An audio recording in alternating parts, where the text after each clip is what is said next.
Welcome to day 13. Today is the day where you're going to experiment with a concept called psychometry. Psychometry essentially means this. It's being able to take an object by someone, in this case, say, a watch, to be able to hold that in the palm of your hand and get intuitive impulses on that person. Only impulses that that person's soul wants you to know so that you can help heal them or help them in life. You can never access information that you're not meant to know. But this is called psychometry, and it's been happening for countless years across multiple cultures. Shamans, sages, mystics have used this ability with their hands to feel objects and receive information. We cannot fully explain how it works, but we know it does work. I've seen amazing things happen in Silva classes during the psychometry session. Basically, it works like this. Everyone in the class at the end of day one is paired up. So you have groups of two. One person takes turn being the psychic. The other takes turn being the orientologist or guide. Now, the guide will take an object. It could be a watch, it could be a ring, but it's typically an object that they've had with them for a while. They wrap it up in paper. The psychic goes to their level. And when the psychic is ready, the psychic says, "I'm ready," and holds out their hand.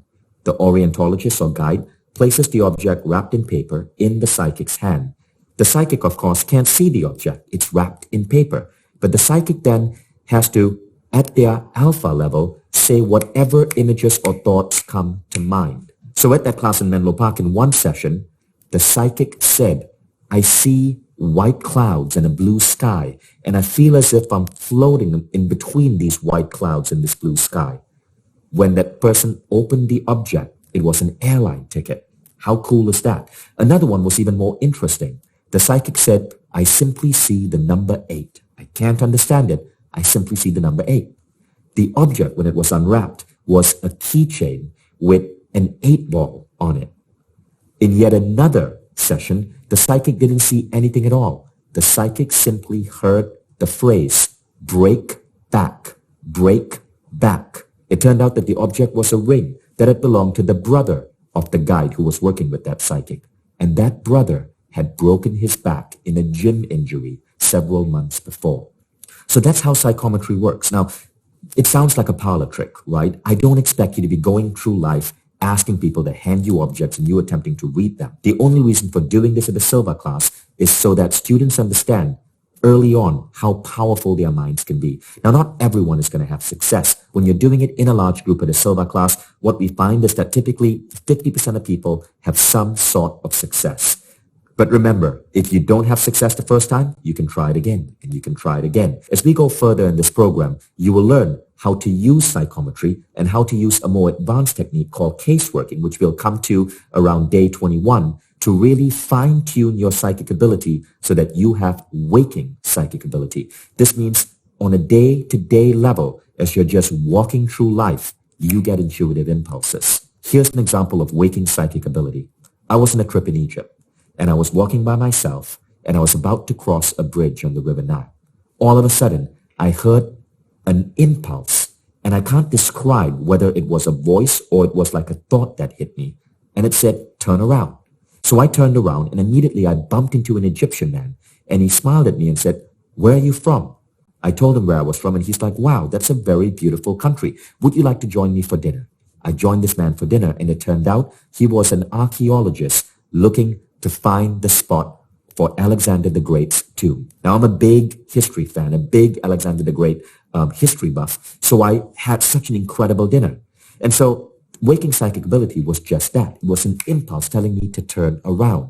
And these impulses start coming into your life, and sometimes it may lead to an interesting dinner. Sometimes it may lead to something bigger, a new product or a new service that you might come up with for your business. So you never know, but you want to train waking psychic ability because it ends up being this incredible benevolent guide that helps you in life. So here's how you're going to do psychometry. The first step is you have to find a partner who you trust. It could be a spouse, it could be a family member. Tell someone about this program and ask them if they're willing to participate with you in this simple exercise. They have to be honest, they have to be non-judgmental, and they have to be supportive of you. So pick someone that's a dear friend. Now this person is going to meet you at your home, or you're going to go to their home, and they're going to find an object and they're going to wrap it in paper. An ideal object might be a watch, it might be a bracelet, it might be a ring, but an object is going to be wrapped in paper. Those objects are the best because they've been in touch with your friend. But it could be any object, even a family heirloom. Now, what you're going to do is, they're going to hold on to that object while you relax and go to your center. You're going to enter your center with the 3-to-1 method. And when you're ready, you're going to hold out your hand and simply say, I'm ready. They're going to place the object in your hand. Once you have the object in your hand, you're going to relax and desire to detect information about the object or the person who had the object. So you want to pick something that you're not obviously going to know. If it's a friend, you might know a lot of information about them. So try to detect information about the object itself. Where might your friend have acquired it? What was the significance of the object? Who had the object before it was passed to your friend? Who gave it to your friend? If the object is someone that you don't know, so your friend is handing you an object that might belong to their friend or their spouse, and you don't necessarily know that person, you can choose to detect information on that person. What do they look like? What is their gender? Their age, color, complexion, type of hair. Now, whatever ideas come to you, speak it out. If you see blackness, just say blackness. If you hear a sound, as bizarre as it sounds, such as break back, just say it. If you see something completely odd, like the number 8, just speak it out. What tends to happen is that intuition is like guessing. It feels as if you're guessing. Often the first impulse that comes to your mind is the most accurate one. If you have to think about it, you're bringing in your logical mind. Now, psychometry is such a basic skill that an untrained person can be accurate enough 1 out of 5 times. If you are trained, you can be accurate up to 4 out of 5 times in terms of how you describe a person or how you describe their living space or how you describe the object. Make sure your friend is supportive. If you have a hit, your friend should congratulate you and go, great, that's accurate. I have that information. If it's a miss, your friend should be gentle. Your friend shouldn't say, oh, you messed up again. Your friend should simply say, I don't have that information, continue. Or, that information is incorrect, but please continue. Be gentle. Now, you can take this to an advanced level. If your friend is also a Silva graduate, they could do this. As you are at your level, they would also go to their level, and using thought transference, they would attempt to project consciousness to you, information to you, in terms of what you are meant to detect. They might visualize the person who owned the object and attempt to send that image to you. And when you're done, if your friend is a Silva graduate, you want them to read this out to you. I'm going to paste this paragraph below. It's a beautiful statement that helps lock in your intuitive ability. The statement is, whenever you have a sincere desire to detect information because you need the information to improve conditions on the planet, your mind will automatically adjust to the specific level where you will be accurate and correct. And this is so. Thank you. You may count yourself out now. That's it. So have fun with this technique today. Don't be hard on yourself if you don't get a hit. But if you do get a hit, remember it and embrace it. What Silva found is that you can train yourself to become more and more accurate. Every time you get a hit, the next time you do the exercise, start by expressing gratitude for your hit.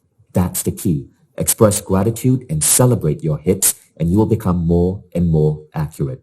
So go ahead and try this out with a friend today. Go and make that phone call or contact your friend and see if someone's willing to meet you and try this out with you. And after you're done, feel free to share what you experience in our online community.